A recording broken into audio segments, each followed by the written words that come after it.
Hi everyone. So Mr. Shankar Sharma recently made the statement that in the next 5 years, the Nifty 50 or Indian market is going to give 0% returns.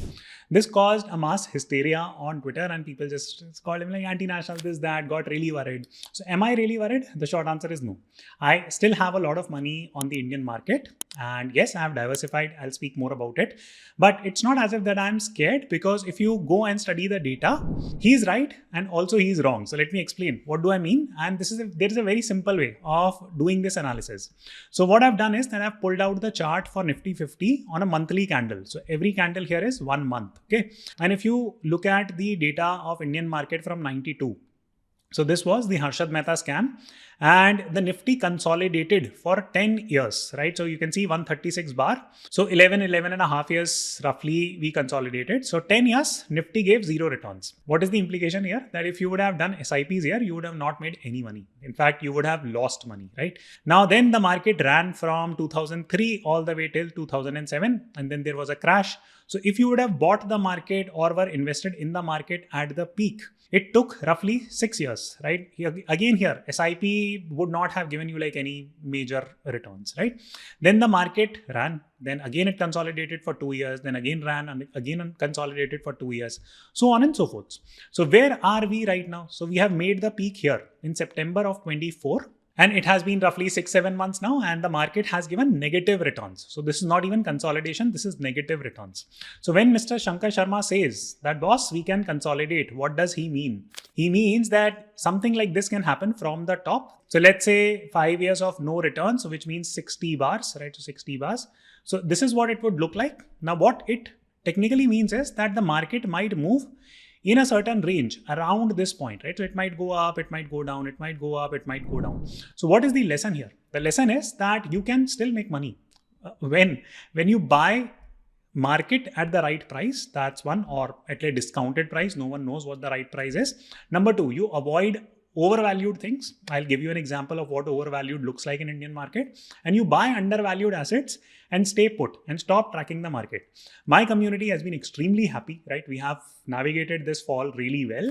The reason is that almost 70-80% of my portfolio now consists of primarily finance stocks. Those have not corrected too much. Bajaj Finance has gone up, HDFC has gone up, this, that stuff. Of course, there have been a few small caps here and there. We primarily sold small cap 250. Before we continue with this video, on this special occasion of Holi, let's make our career colorful. And in order to do that, you need to upskill. So I would highly recommend joining this 2-day weekend AI training program, which happens completely for free. It's valued at rupees 10,000, but I'm thrilled to offer it to you for free thanks to our partners for today, which is Outskill. It is the world's first AI-focused educational platform, which is backed by renowned AI investors and AI founders. On this 2-day program of 16 hours of live AI training, it is spread across 2 days and happening on the coming weekend on the Saturday and Sunday between 11 a.m. and 7 p.m. Just use the link in the description and comment box to sign up. Now in this program, you will gain an in-depth knowledge of a wide range of topics, including 20+ AI tools on how to build AI toolkit, prompt engineering to achieve results, data analysis without coding, building tools with AI without writing codes, creating stunning images, developing AI agents, and automating your work. Over 1 lakh people from 40 different countries have already participated. This training is for everyone. So check the links in the description and comment box and book your slot. Make sure to join their WhatsApp group. And also the introduction call for this training happens on Friday, 7 p.m.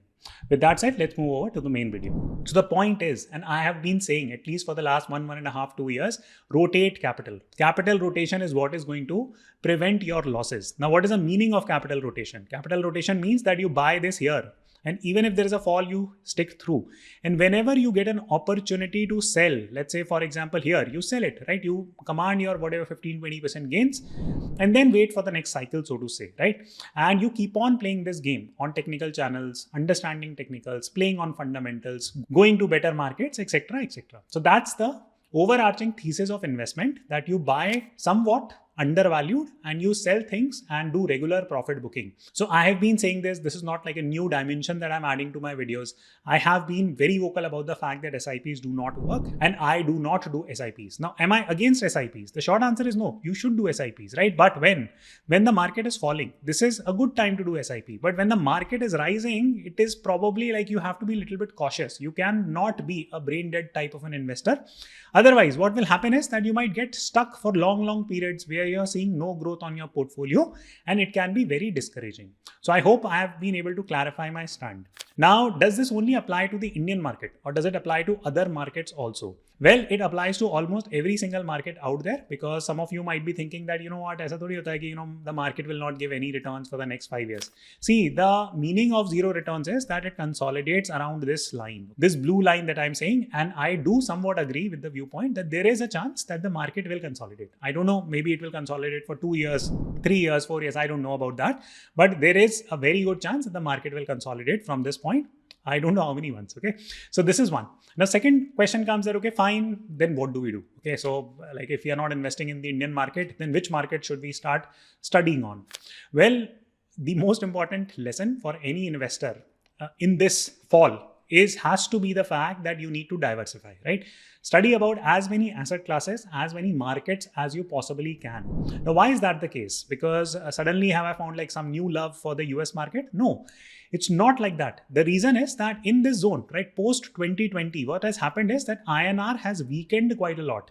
So while this might look like that you're making money here, but on a systematic basis, right, INR itself has eroded a lot in its value. Now, let me prove it to you. So for example, if you add something like QQQ, which is NASDAQ. So here is NASDAQ, and what you will notice is that on a long-term basis, for example, if you consider the Indian market, this is the Indian market. Now this has given how much returns, right? So this has given like 2000 something percent return, but QQQ has given like 1402% returns, right? Since the inception, so to say. So usko thoda periodic kar lete hain. So if you take a look at the data from roughly 2002, then you will see this pink line, which is NASDAQ, and this candlestick red green. This is Nifty 50. So you'll see that Indian markets, US markets perform almost similarly, right? Bahut similar sa return hai. But what has happened in the last 22 odd years, right? So let's look at what the value of INR was compared to US dollar, right, in the last 20 years. So we will just look at this. So 2002 se humne dekha tha. So 1 INR was equal to 48. Now it is almost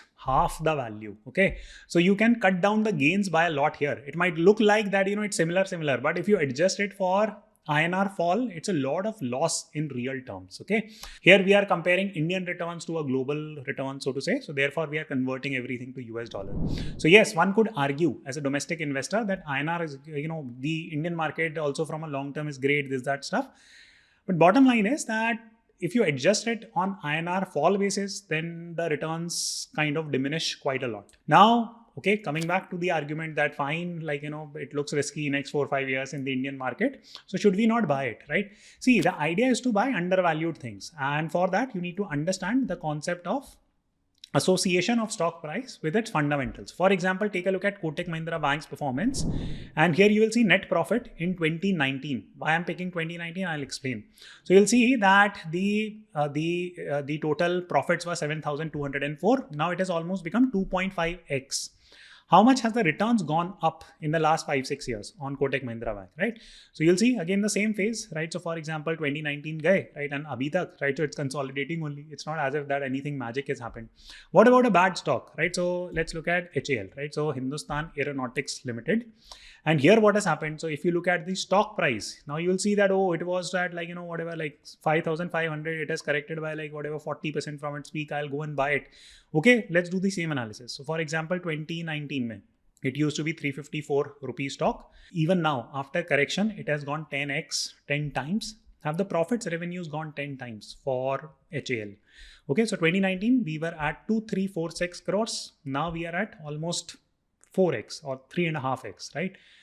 Okay, so you make a call whether this is like a sensible stock to purchase or not. Now, this decision you need to make across asset classes, across geographies. Okay, so now if you're looking at NASDAQ or US markets right now, right? So what will you notice? That markets are almost at their all-time high. Okay, that's one thing that you will notice.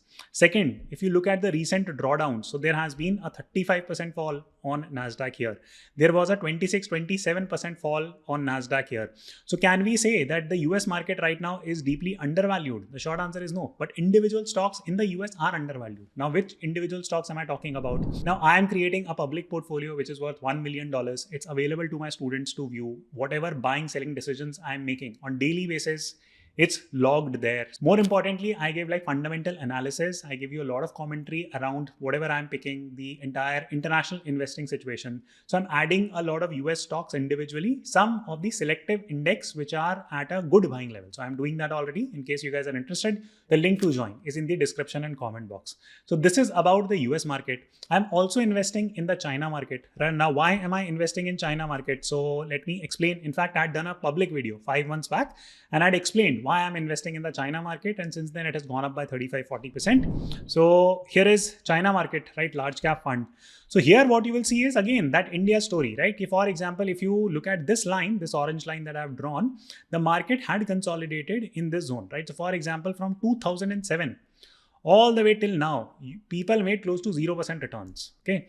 Now, what is happening on China market? Now, China stocks are also running like anything, right? And there is enough room left for Chinese stocks to grow, right? So for example, I'll just draw it here that if it hits its previous high, there is a 33% upside on the index itself, right? Now, is there a long-term growth thesis on China market and US market? At least it's better than India's, right? Now, why am I saying it? Because DeepSeek, right? So DeepSeek is like a thing that is exciting a lot of investors. Their government is putting a lot of liquidity into the markets now. For example, read these news articles. You yourself will understand that the Chinese government is opening up their economy. They are pushing a lot of money through their economy, which means that the markets will grow. So if you're taking a 10, 15, 20 year long-term bet, which we say buy and forget. So at least there is a thesis of investment in China. What is the thesis of investment in US stocks? Very simple. That US stocks, M7s, they are the primary movers of the tech market right now. Yes, Chinese companies will come, something like BYD, right, which is eating market share of Tesla. But if you look at top general tech, which will move to more advanced tech in the future, right? For example, just Google ho gaya. Now there is a lot of questions on Google's existence because people will not search for Google searches, right? People, what they will do is that they will use language learning models. Perplexity is there, ChatGPT is there, etc. And that will drive away market share from Google. Now, is this going to happen? Not happen? A lot depends. But the point is the competition is brewing up and it kind of makes sense to be invested in these type of companies. So creating that hedge on a long-term basis, that is where buy and forget investing works. What is the situation in India? Unfortunately, you will read articles like this, that 1 billion people do not have buying power. So ours is a domestic consumption game. So here we have to be very selective in terms of the type of stocks that we are picking, especially in a rising market. Okay. And we have to be careful about the consolidation. Just blindly closing your eyes and just keep on doing SIP. You might still make, and I keep on highlighting this phrase that, okay, that you might still make 12-13% return from the stock market on an average. But the point is that INR depreciation, if it is 4 to 5%, the way it has been going, what is your net effective return after taking so much risk? It's not much. So therefore, the most sensible strategy is that you buy Indian markets, right type of assets, you buy Chinese market, right type of assets, you buy US markets, which are right type of assets, and hedge it. Learn to hedge it also. Okay. So all these are important points. Now it's a knowledge-driven game. If you do not understand it, don't simply believe in the argument that, okay, SIP kar lenge and money will be made. It will not be like that. Please understand that in India, if anything gets hyper popular, right? For example, SIP has become hyper popular. Rohit Sharma has done ad, Dhoni has done ad and all that stuff. Do you think that, you will be able to make like sustained returns on it? Now, if you truly think that, then yeah, I cannot help out. But if you have a contrarian viewpoint on investing, then please think about this topic. I'm not trying to push you in any direction, whichever direction you like, you feel you're free to, it's your money, but at least develop the basic sense of investing. That's the most important point. Thank you so much for watching and I'll see you soon.